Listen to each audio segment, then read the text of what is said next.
family, we have pledged to keep bringing you new stories daily. Now enjoy. Chinaza's hands trembled as she wrung out the last piece of clothing. Her mind was spinning. What exactly was Chief Odogwu hiding? And why did Ekene warn her instead of reporting her? She tried to push the thoughts aside as she carried the wet clothes to the drying line. Aunty Ngozi would be furious if she delayed. But just as she bent down to pick up another cloth, she heard her name. Chinaza.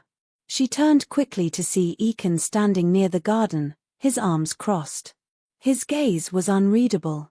"Come with me," he said. She hesitated. "Aunty Ngozi. I'll handle her." Something about his tone made her nervous, but she followed him inside the house. He led her to the study, a room she had never entered before. Bookshelves lined the walls, and a large mahogany desk sat in the middle. Ekene closed the door behind them. "What exactly did you hear?" Chinaza shifted uncomfortably. "Nothing, sir." His sharp gaze didn't waver. "Don't lie to me. You wouldn't have looked so frightened if you heard nothing." She swallowed. "Just a little, something about a deal." Ekene exhaled and ran a hand through his hair. "You have no idea how dangerous this is." A cold shiver ran down her spine. "What do you mean?" Before he could answer, there was a loud knock on the door. Chinaza's breath caught in her throat. "Ekene." Chief Odogwu's voice boomed from the other side. Ekene's expression turned serious. "Don't say a word," he whispered before opening the door. Chief Odogwu stepped inside, his sharp eyes sweeping over the room before landing on Chinaza. His lips curled slightly. "What is she doing here?" Ekene leaned casually against the desk. "I was just asking her about the household chores." Chinaza kept her head down, gripping the hem of her dress. Chief Odogwu studied them both for a moment before nodding. "Good. I don't want distractions in this house." Without another word, he turned and left. The moment the door shut, Chinaza let out the breath she had been holding. Ekene's expression darkened. "You need to be careful." Chinaza didn't understand what was happening, but one thing was clear: this family had secrets. And she was getting too close to the truth. Chinaza's heart pounded in her chest as she left the study. She knew she had stepped into something dangerous, but she didn't understand how deep it went. Ekene had warned her, but he hadn't explained what exactly she was supposed to be careful of. She forced herself to focus on her chores, scrubbing the floors harder than necessary to push away the fear creeping into her mind. But just as she began to calm down, Aunty Ngozi's sharp voice cut through the air. "Chinaza." She flinched and rushed to the sitting room. Aunty Ngozi stood with her hands on her hips, eyes blazing with suspicion. Next to her was a small, black bag. "Who owns this?" Aunty Ngozi demanded. Chinaza frowned. She had never seen the bag before. "I don't know, Ma." Aunty Ngozi narrowed her eyes. "You don't know? Then why was it found under your bed?" Chinaza's stomach twisted. "Under my bed?" "Yes. Do you think I'm stupid? What are you hiding?" "I swear, Ma, I don't know anything about it." Aunty Ngozi threw the bag open, revealing a thick stack of money. Chinaza gasped, stepping back in shock. Her mind raced. How had it gotten there? Who put it under her bed? "You little thief!" Aunty Ngozi screeched, raising her hand. Chinaza braced herself for the slap, but before it landed, Ekene's voice rang out. "Enough." Aunty Ngozi froze, turning to him. "You're defending a thief." Ekene's eyes were locked onto the bag. "She didn't put that there." "How would you know?" Aunty Ngozi snapped. "Because I do." Chinaza watched in confusion as Ekene picked up the bag and examined it carefully. He turned to her. "Did you touch this?" She shook her head rapidly. "No, sir. I didn't even know it was there." Ekene nodded slowly. Then, without another word, he turned and walked out, taking the bag with him. Aunty Ngozi fumed but didn't say anything else. Chinaza stood there, breathless. What had just happened? And why did it feel like Ekene knew something he wasn't saying? Chinaza lay on her small mattress that night, staring at the ceiling. Her heart was still racing from the day's events. The bag of money, Ekene's reaction, Aunty Ngozi's fury, none of it made sense. Who would frame her like that? And why? Sleep refused to come. She tossed and turned, her mind running in circles. Then, a soft knock on the door made her sit up instantly. Her pulse quickened. Who could be knocking at this hour? Slowly, she tiptoed to the door and pressed her ear against it. "Who is there?" she whispered. "It's me," Ekene's voice came through, barely above a whisper. Her fingers trembled as she unlatched the door and pulled it open just enough to see him standing there in the dim corridor light. His expression was unreadable. "Come with me," he said. Chinaza hesitated. "Why?" He glanced over his shoulder, then back at her. "Trust me." Something about his tone sent a shiver down her spine, but she found herself stepping out anyway. He led her down the dark hallway, past the quiet rooms, and out the back door of the house. The night air was cool against her skin as they stopped near the garden. Ekene turned to face her. "You didn't put that bag under your bed." "I know that." She swallowed hard. "Then who did?" He hesitated, then looked away. "That's what I'm trying to find out." Chinaza studied his face, searching for answers. "Why are you helping me?" He exhaled. "Because something bigger is happening in this house, and you're caught in the middle of it." Her stomach twisted. "What do you mean?" Before he could answer, a noise from the house made them both freeze. The back door creaked open slightly. Someone was watching them. Ekene grabbed her wrist. "Go back inside. Act normal."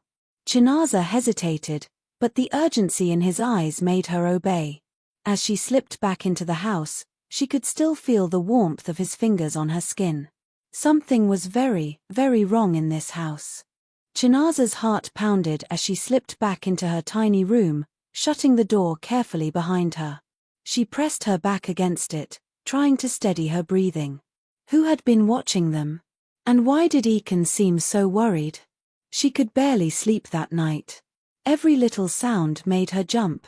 Shadows danced across her walls, and the feeling of being watched wouldn't leave her alone. Morning came too soon. As she stepped out to begin her chores, she noticed Aunty Ngozi in deep conversation with Chief Odogwu near the living room. Their hushed voices and the way they kept glancing around made her uneasy. She moved quietly toward the kitchen, but before she could get far, a firm hand grabbed her wrist. "Chinaza." She gasped and turned. It was Ekene. His eyes darted around before he leaned in and whispered, "I found something." Her breath caught in her throat. "What?" He glanced toward the hallway. "Not here. Meet me at the storehouse after lunch." Chinaza nodded quickly and hurried off before anyone could notice. The day dragged on. Every time she passed Aunty Ngozi, the woman's sharp eyes seemed to pierce through her. Chief Odogwu barely spoke, but his silence felt heavier than words. Something was happening. Something big. When the afternoon finally arrived, Chinaza made her way carefully to the storehouse behind the compound. She slipped inside, her pulse racing. Ekene was already there, waiting. He held up a small brown envelope.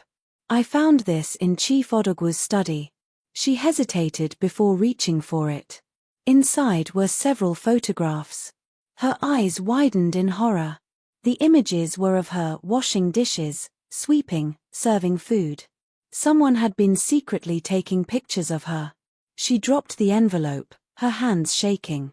Why would anyone do this? Ekene's face was grim. "I think it's worse than we imagined." A noise outside made them both freeze. Footsteps. Someone was coming. Ekene grabbed her hand. "Run." Without thinking, Chinaza turned and sprinted with him through the back exit of the storehouse. Whoever was behind them wasn't far away. But the real question was, who was after them? And why? Chinaza's breath burned in her chest as she and Ekene ran through the narrow pathway behind the storehouse.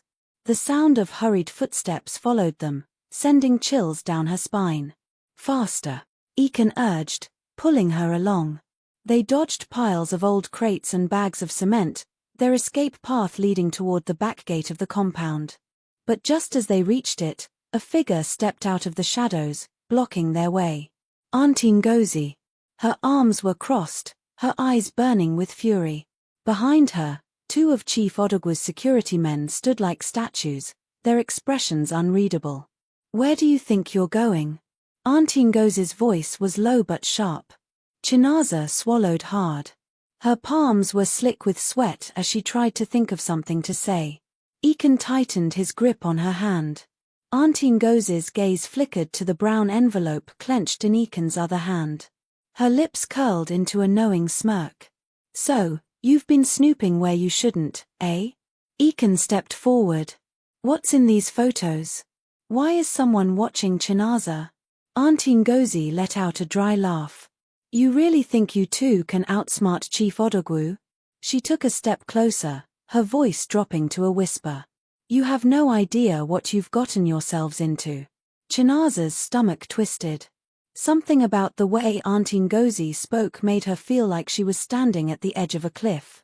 "Hand over the envelope," she demanded, holding out her palm. Ekene hesitated, his jaw tightening.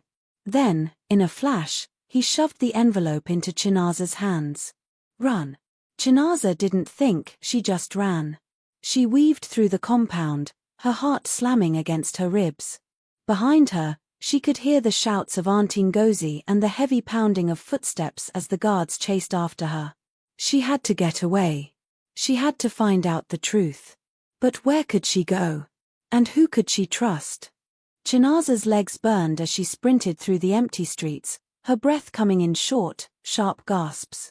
The sound of heavy footsteps behind her sent waves of panic through her body. She clutched the brown envelope tightly, refusing to let go. Whatever was inside, it was important enough for Aunty Ngozi and Chief Odogwu's men to hunt her down. A sudden hand grabbed her wrist.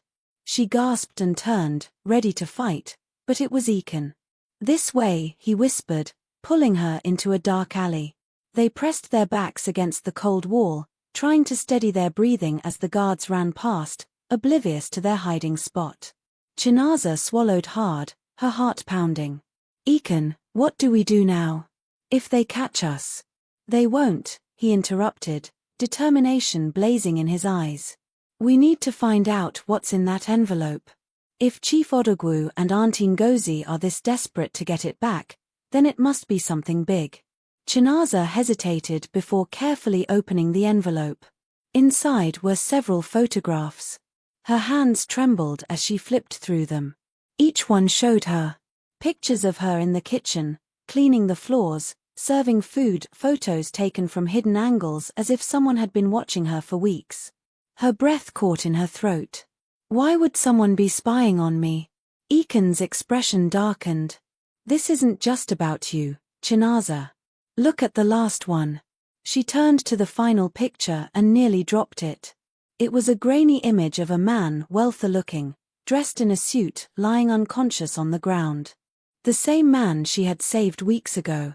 Her stomach twisted. This can't be a coincidence." Ekene clenched his fists. "It means someone knew what was going to happen before it even did. And they wanted to make sure you were involved." Chinaza shivered, a terrible realization settling over her. "Then that means I was never just a poorhouse girl to them." Chinaza's fingers tightened around the photograph as her mind raced. Who had taken these pictures? And why did they make it seem like she was part of something bigger, something she didn't understand yet? Ekene exhaled sharply. "We need to get out of here. If Chief Odogwu's men catch us, we may never get a chance to figure this out." Chinaza nodded, pushing aside the fear clawing at her chest. "Where do we go?" Ekene glanced around before gripping her hand. "I know someone who might help us. But we have to move fast." They navigated the dark alleys, their footsteps quick and quiet. The city's late-night silence made every sound seem louder, the rustle of leaves, the distant hum of traffic, and the occasional bark of a stray dog. Chinaza's heart pounded in sync with her hurried steps. After what felt like an eternity, they reached a small compound hidden behind overgrown shrubs. Ekene knocked in a pattern, 2 quick taps, a pause, then another knock. The door creaked open slightly, revealing the wary eyes of an older woman. "Ekene," she whispered. "Why are you here?" "No time to explain, Mama Ijeoma," Ekene said urgently. "We need your help." The woman's sharp gaze landed on Chinaza, assessing her before she stepped aside. "Come in." They entered the dimly lit room, the air thick with the scent of burning herbs. Mama Ijeoma closed the door behind them and turned with arms crossed. "Now, tell me what trouble you've brought to my doorstep." Ekene pulled out the envelope and handed her the photographs. As she studied them, her expression darkened. "This man," she pointed at the unconscious figure in the last picture. "Do you know who he is?" Chinaza shook her head. "I only know that I saved him from an accident." Mama Ijeoma let out a low breath. "That accident wasn't supposed to happen." Chinaza stiffened. "What do you mean?" Mama Ijeoma looked up, her voice grave. "Someone wanted that man dead. And if these pictures exist, it means they were watching closely enough to know who ruined their plans." A chill ran down Chinaza's spine. "So, what does that mean for me?" Mama Ijeoma's eyes held a warning. "It means you're in more danger than you realize." Chinaza's throat went dry as Mama Ijeoma's words sank in. Danger. The kind she had never imagined herself being caught in. She had spent her life fighting for survival, but this was different. This was the kind of trouble that swallowed people whole. Ekene sat forward. "Mama, you have to help us. We need to find out who took these pictures and why." Mama Ijeoma sighed heavily, rubbing her temple. "You young people don't know the kind of fire you are playing with. The people behind this, they don't just destroy their enemies, they erase them. If they see you as a threat, you won't have the chance to run." Chinaza swallowed, her fingers twisting in her lap. "Then what do we do? I can't just disappear. I didn't ask for any of this." Mama Ijeoma studied her for a long moment before nodding. "First, we must make sure you're not being followed. If they've been watching you, then every move you make matters." She walked over to a cabinet, pulling out an old cell phone. "Use this from now on. Your current phone is a tracker." Chinaza hesitated before taking it. "How do you know all this?" Mama Ijeoma gave a small, bitter smile. "Because I've seen this game before. And trust me, no one wins against these people unless they're smart." Ekene stood. "We need a plan.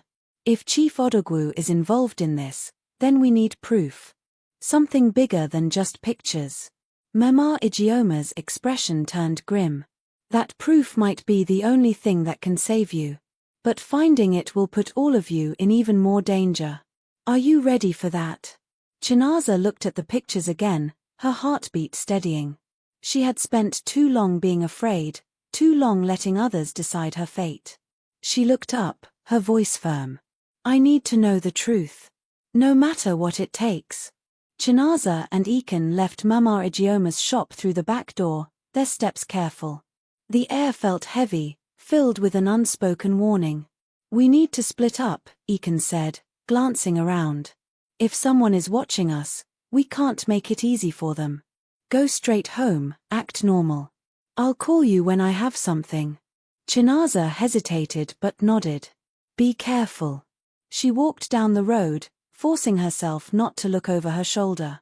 Every passing car, every shadow felt like a threat. When she reached Aunty Ngozi's compound, she paused, took a deep breath, then stepped inside.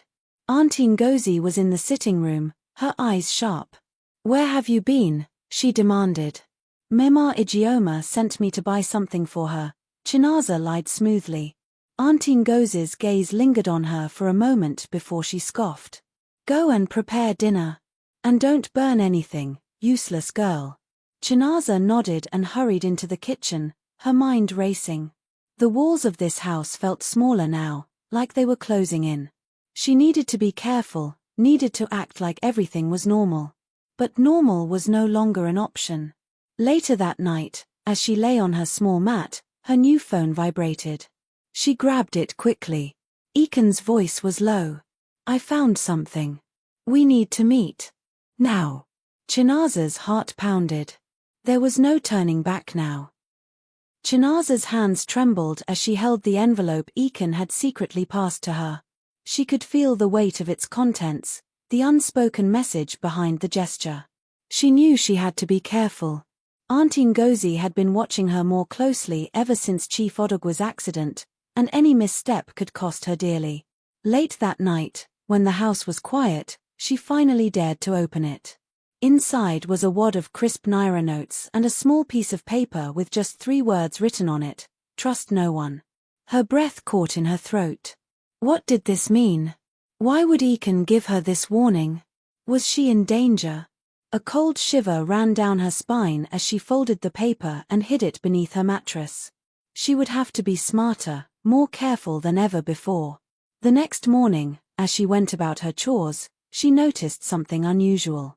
Chief Odogwu's wife, Madam Stella, had been watching her from the corner of her eye. She was never interested in the housemaids, yet today, her gaze lingered. Was it paranoia, or was something truly wrong? Chinaza decided she needed answers. But where would she find them? And more importantly, who could she trust in this house where secrets seemed to be buried beneath every floor tile? As she scrubbed the kitchen floor, she heard voices from the living room. Chief Odogwu was talking to someone in hushed tones. She crept closer, heart pounding. She's just a maid, but I don't trust her. The chief's voice was low but firm. A deep voice responded, then get rid of her before she finds out the truth. Chinaza's blood ran cold. What truth? And was she now a target? Chinaza pressed herself against the wall, her heart pounding so loudly she was afraid they would hear it. Get rid of her before she finds out the truth. The words echoed in her head. What truth? And why would Chief Odogwu and this mysterious man want her gone? She needed to act fast. That night, she barely slept. Every creak in the house made her sit up in fear. By morning, she had made a decision: she needed to find out what Chief Odogwu was hiding before he could carry out whatever plan he had for her. As she went about her chores, she carefully observed the people around her. Aunty Ngozi was her usual cruel self, but she noticed something else. Madam Stella seemed troubled. She was staring into space more than usual, her hands gripping her phone like she was expecting bad news. Could she know something? Then there was Ekene. He had been avoiding her all morning, which only made her more suspicious. Was he regretting giving her the money? Or was he afraid of being caught? Her chance to gather information came in the afternoon. Madam Stella had rushed out in a hurry, leaving her phone behind.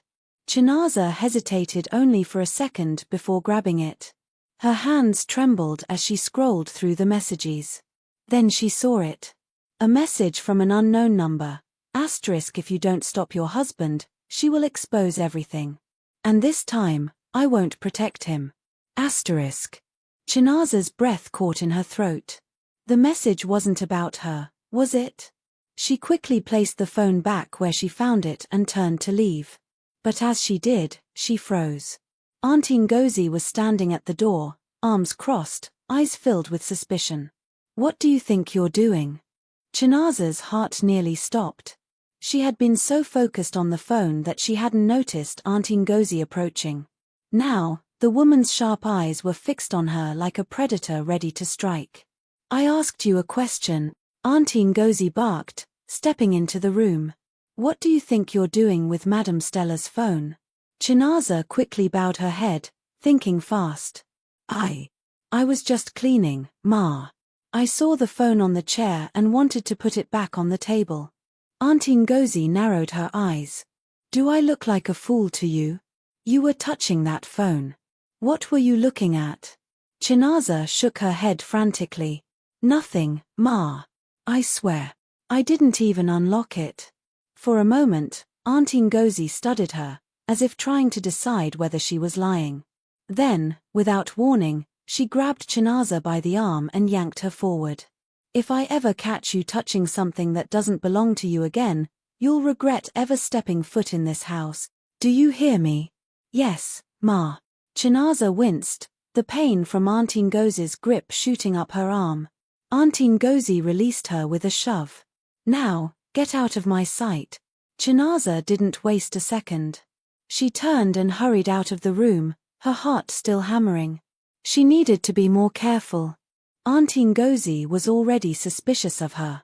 But one thing was clear, there was a secret in this house, and somehow, Madame Stella was caught in the middle of it. Chinaza had to find out more, but she also had to be smart. Because if Chief Odogwu truly wanted her gone, she might not have much time left. Chinaza knew she had to be careful, but curiosity burned inside her. Madame Stella's phone had contained something important, something dangerous. And Aunty Ngozi's reaction only confirmed it. That night, as she lay on the thin mattress in the small maid's quarters, she replayed everything in her head. Chief Odogwu, Madame Stella, and Aunty Ngozi were hiding something. And whatever it was enough to make them watch each other like hawks. Sleep didn't come easily. Every sound in the dark house made her alert. Was she in danger? Should she stop digging before it was too late? But another thought came to her, what if she could use whatever secret they were hiding to change her fate? The next morning, she moved cautiously. She did her chores quickly, keeping her head down. If Aunty Ngozi was still suspicious, she didn't show it, but Chinaza wasn't taking any chances. Later that afternoon, an unexpected visitor arrived, Ekene. He walked into the house like he belonged there, dressed in a crisp suit and smelling of expensive cologne. Chinaza's stomach tightened when his eyes found hers. He smirked. "Long time no see, house girl. Did you miss me?" Chinaza swallowed. "Good afternoon, sir. You sound nervous." He stepped closer, lowering his voice. "You should be. You don't belong in this house. You don't belong in this world. Stay out of things that don't concern you." Chinaza's hands clenched at her sides. "I don't know what you mean." Ekene chuckled softly. "Oh, I think you do. I see the way you watch things. Just remember, curiosity can be very dangerous." With that, he walked past her into the sitting room, where Chief Odogwu and Madame Stella were waiting. Chinaza exhaled shakily. Ekene knew something. And now, he was warning her to stay in her place. But Chinaza wasn't sure she could. Hello family, kindly tell us where you are watching from and the time your watch says right now in the comment section. We would love to hear from you on your thoughts.